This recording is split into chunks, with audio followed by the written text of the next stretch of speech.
Hablemos ahora de Zhuge Liang, un personaje muy importante para la metafísica china y ante todo para el Chimen Dunya. Este personaje tan importante, este gran maestro, vivió en aquellos tiempos del 181 al 234, en una época que se le conoció como los Tres Reinos, una época combatiente, difícil, de muchas batallas. Y bueno, de alguna forma nos recuerda a la historia de que te conté la vez pasada con respecto a Chiyou y el emperador amarillo y cómo fue que llegó este conocimiento del Chimendunya. Pues en esta ocasión vuelve a ser usado por fines más o menos iguales o parecidos. Zhuge Liang destaca por muchísimas cosas. Para la gente que sabe del arte de la guerra y que le gusta todo ello, la parte militar, pues Zhuge Liang es alguien muy importante que contribuyó con diferentes formaciones y estrategias dentro del campo militar. Una de las más conocidas es la formación del Pacua, ese famoso Pacua que nosotros utilizamos en toda la metafísica china. ¿Y qué es el Pacua? Pues no es otra cosa más que el arreglo de la energía, de cómo la energía se mueve, está hecha y se expresa. ¿Sí? No solo aquí, sino prácticamente en todas partes, el cielo, la tierra y su movimiento. Y él creó esa formación del Paco, una formación bastante importante que le ayudó en sus tiempos a vencer a grandes enemigos con equipo mucho más grande, ¿no? Imagínate un enemigo que tiene tal vez el doble de guerreros, el doble de armas, el doble de caballos, el doble de todo, o más, tal vez ni siquiera el doble, pero que aún así tu formación y tu inteligencia, tu suspicacia, tu conocimiento te ayuda a vencerlo. Pues todo eso es lo que ha hecho Zhuge Liang en su momento. También es muy importante su contribución al Chimen mágico. Zhuge Liang viene de haber aprendido con muchos maestros, muchos. Él gozaba de aprender con mucha gente, ¿no? Sus otros dos hermanos, que también eran gente importante, alguno de ellos se llegó a posicionar en un cargo importante como consejero. En aquellos tiempos ser consejero del emperador era algo bastante importante. Obviamente, el emperador no tenía solo un consejero, tenía un grupo de consejeros, ¿sí? Pero algunos de sus hermanos se posicionaron, ¿no?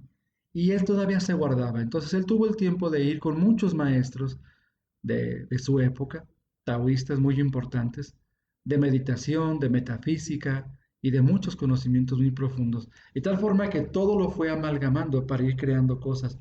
Y lo que es el Fa Shimen o el Chimen mágico tiene grandes contribuciones. Primero, claro, él no creó el Fa Chimen, claro que no, pero sí que le contribuyó y le dio mucho uso. De tal forma que si tú llegas a ver parte de su legado o de su historia, te podrás dar cuenta de lo que te estoy diciendo. Ahí en YouTube y de forma gratuita circula una serie con más o menos 80 capítulos o un poco más, que se llama Los Tres Reinos, The Three Kingdoms.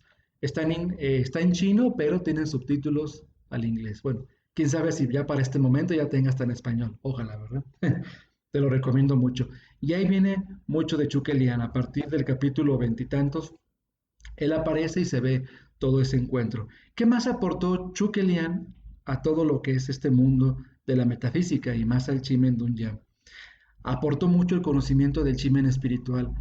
Hay algún momento en el que una guerra muy importante, que era 1 a 10, imagínate tener un ejército, digamos, de 10.000 contra un oponente que tiene 100.000 o 200.000, era justamente lo que se iba a enfrentar Zhuge Liang y su grupo y otro grupo de aliados que se habían amalgamado. Y que uno de sus grandes recursos para poder vencerlo, obviamente la estrategia militar. Esa estrategia militar estaba conectada con el Chimendunya, porque sabía en qué día, en qué hora y bajo qué condiciones es que se tenía que atacar. A veces por fuego, ¿sí? Es decir, lanzando flechas con fuego, a veces por mar, a veces por vía terrestre, a veces ocultarse y no atacar, etc. Todo eso fue la forma y la manera en la que Zhuge Liang llegó a utilizar el Chimendunya en su día a día. Entonces, la forma en que él lo aplicaba era otra vez para vencer, para ganar esas guerras.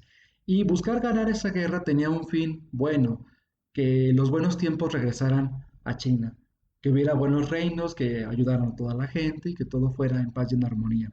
Ese era el alto ideal que Zhuge Liang seguía.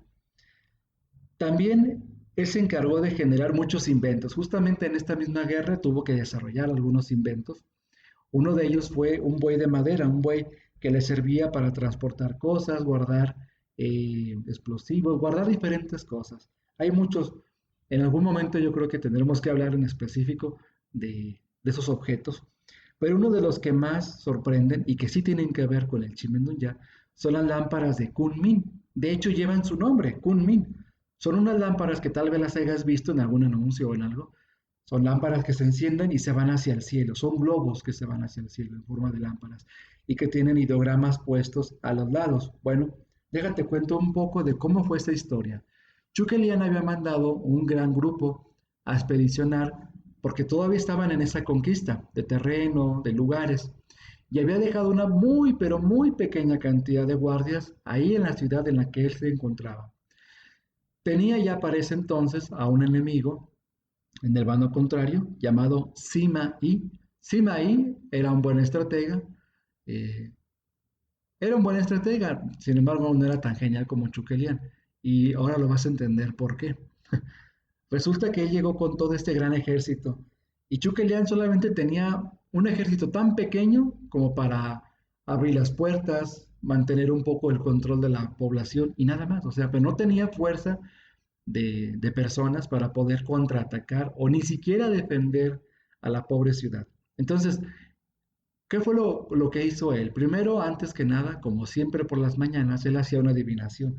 Hay una técnica muy particular de adivinación que incluso tiene su nombre de Chukelian. Y él se dio cuenta que obviamente su contrincante, Simai, iba a venir. Y que iba a venir con mucho, ¿eh? O sea, con un ejército bastante pesado, bastante fuerte, bastante robusto. Y como obviamente no contaba con personal, ¿qué fue lo que hizo? Bueno, se sentó prácticamente a la entrada de la ciudad, abrió las puertas de la ciudad, ¿sale? Los pocos guardias que habían los escondió, los guardó y dio muestras de que todo estaba sereno y tranquilo. Y él simplemente se puso a tocar su instrumento. También era un buen músico, para colmo. Y cuando llega Simaí y ve esta situación y recuerda cómo es Chukelian, dice, esta es una trampa. Si yo entro ahí me van a atrapar y de aquí no salgo vivo, ni siquiera yo. Entonces, es como meterse a la boca del lobo. ¿Para qué le entro, no? Y claro, todo lo ve tranquilo. Lo que no sabía es que en el fondo no tenía con qué contraatacarlo. Pero una de las grandes habilidades de Chukelian era conocer a su enemigo. Si pudiéramos definir el más grande poder de Chukelian, era justamente este, poder conocer cómo era la mente de su enemigo, cómo iba a actuar. ¿Sí? Con un alto, gran porcentaje de conocimiento sabía cómo es que iba a actuar, en forma normal, cuando tienen miedo, cuando están confiados, etc., etc. Y bueno, no fue la excepción. Pero al mismo tiempo que hizo esa estrategia, creó estas pequeñas lamparitas que se podían ir al aire, ¿sí? Al cielo, para mandar una alerta a que todo su ejército regresara. ¿Sí? Esa alerta obviamente iba a ser visible en el cielo, ¿sale? Estos globos, que ahora le llaman globos de Cantoya, o lámparas Kunmin, en base a él, en honor a Chukelian, también llamado Kunmin. Kunmin significa el dragón durmiente. Ese era su sobrenombre, ¿sí? Y ahí, en esos momentos de desesperación, fue que inventó esta técnica. De ahí en adelante, en el Fachimen, en el Chimen espiritual, así como en la cultura asiática, o sea, ya no solo de China, sino de Japón, Malasia, Camboya y toda esa región, es muy común utilizar ese tipo de globos y pedir un deseo al cielo. Obviamente tiene todo un ritual, tiene todo un procedimiento de magia taoísta, pero que en un momento estuvo muy conectado o ha estado conectado con el Chimendunya.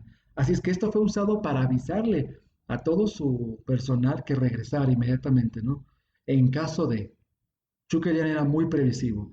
Sabía que tal vez con eso era suficiente, con lo que él estaba haciendo, ¿no? Pero aún así quería que regresara todos para tener todo ese poder a su disposición. De tal forma que de ahí en adelante quedaron estos famosos lámparas de Kunmin que se van al cielo. Otra versión son esas mismas que se van por agua, ¿sale? En algún otro momento también las llegó a emplear en agua, es decir, en pequeñas embarcaciones muy cortas, muy sencillas, de 1 metro más o menos, en donde también los mandaba por agua, cuando el agua era un medio adecuado para que llegara a donde él quería que llegara. De tal forma que ese es uno de sus inventos. Un invento muy simple, pero suficientemente poderoso para informar. En aquellos tiempos recuerda que no había teléfono, no había internet, no había ningún medio de los que hoy en día en este 2021 contamos. Así es que eso es parte de lo que él hizo. Kunmin siempre traía un abanico y ese abanico era muy interesante. De joven, cuando él estaba estudiando, tuvo una experiencia interesante y es que encontró a un demonio que estaba prisionero en un cuerpo. Y este demonio de alguna forma lo quiso, pues obviamente encantar, subyugar, enamorar, porque era una mujer, desde luego, ¿no? Era una mujer lo que él veía. Pero esta mujer era enigmática. Y este joven, Chukelian, pues de alguna forma u otra, a cierto nivel, quedó impresionado con ella.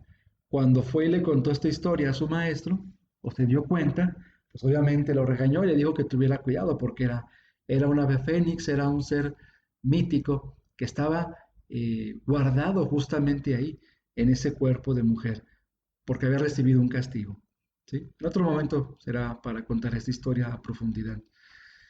De tal forma que le dice la manera precisa en la cual se puede quitar de este demonio en forma de mujer. Y cuando lo hace, se transforma algo así como en un pavo real, por así decirlo, para nuestra cultura. Y lo que quedan son algunas plumas. Y esas plumas las recoge él y de ahí es una enseñanza que siempre le recuerda que hay que mantenerse despierto, con sus ojos y su vista anclado en lo espiritual y no dejarse envolver por lo mundano, por lo terrestre o por lo pasional. Así es que para él esa, ese abanico siempre representó eso. Y fue uno de sus emblemas más importantes, que luego en el taoísmo, en el Chimendunya mágico, en el Fa Shimen, se ha usado como una herramienta, ¿sí? Para la creación de diferentes rituales y prácticas mágicas, con la finalidad de obtener ciertas mejoras. Entonces, esta es un poco de la historia de Chukelian. Chukelian llega otro momento en que también vuelve a usarlo justamente en los momentos antes de morir, un poco antes. Él muere en el 234, en el año 234, y es que su cuerpo estaba muy cansado, estaba joven, tenía 50 y tantos años, pero su cuerpo estaba muy cansado porque siempre, o sea, por muchos largos años había estado en guerra. A la persona a la que él servía ah, había muerto. Entonces, él estaba cargando prácticamente sobre sus hombros todo el peso de conquistar al enemigo, subyugarlo, para que el bien pudiera una vez más reinar en todo China. Con un cuerpo cansado, con una salud debilitada porque casi no comía, por estar enfocándose en cómo seguir adelante y todo ello, es que descuida mucho su salud, al punto en que llega a un estado crítico. Y en esos momentos decide hacer una técnica que también en Chimendún ya se usa, que no es parte, no es original de Chimendún ya, pero forma parte también de los conocimientos que se aplican, que es la técnica de las lámparas del Pei Tou. Esta técnica es muy, muy antigua, la llega a expresar el Buda en sus escritos, en sus sutras, se llega a mencionar en algunos escritos hindús, o sea, es profundamente antigua. Tal vez tenga 3000 años, 4000 años, no lo sabemos.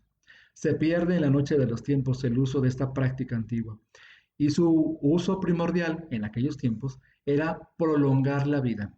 Es decir, si una persona estaba a punto de morir o tenía ese problema, haciendo este ritual había una gran probabilidad de que tu vida se alargara. Así es que Chukelian decide hacer este ritual, ¿sí? Y lo hace con toda la forma en la que debe de ser. Desgraciadamente, esto es un ritual en el que tú le pides al cielo y si el cielo dice que no, es no. Si el cielo dice que sí, es sí.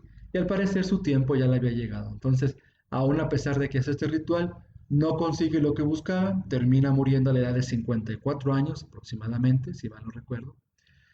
Y bueno, con grandes logros, con un gran avance en todas las áreas, estratégico, como consejero, como inventor, era era una persona que conocía mucho de geografía, sabía usar mucho las formaciones, las ventajas y las desventajas que cada terreno le ofrecía, de acuerdo al lugar donde se encontraba. En Chimendún ya desarrolló muchas técnicas, que muchas de ellas se usan casi siempre en la parte que no es dada a conocer, es decir, en el Fa Shimen, en encantamientos, en magia. Entonces, una persona muy importante en donde a nivel externo o a nivel superficial, lo que más usó del Chimendunya fue el uso estratégico. el arte de la guerra, bien enfocado, bien empleado para poder subyugar. Se dice que prácticamente por él mismo nunca perdió una sola batalla. ¿Sí? Por él mismo, bajo lo que él pidió que se hiciera y se hizo, ninguna guerra perdió, ninguna batalla. Claro, él muere y cuando muere no logra su objetivo, pero bueno, eso ya es otra cosa, es punto y aparte. Es algo muy, muy diferente. Y el legado de Chukelian, pues bueno, aún sigue presente en muchas áreas, incluso en el mismo I Ching. Deja formas diferentes de uso del I Ching, una forma muy especializada y refinada, así como en Chimendunya. Por lo tanto, hoy tienes una historia acerca de uno de los más grandes representantes del Chimendunya. En otro momento estaremos hablando de Liu Bowen, de otro grande que es Yan Ziya. Estos tres, Chukelian, Liu Bowen y Yan Ziya, son grandes representantes que hicieron que el Chimendunya siguiera creciendo, principalmente, tal vez, en el área de lo estratégico. Ya con Liu Bowen hablaremos un poco del desarrollo de la astrología y con Yancy ya de algunas otras cosas. Espero te haya gustado todo este contenido y nos vemos en el próximo podcast.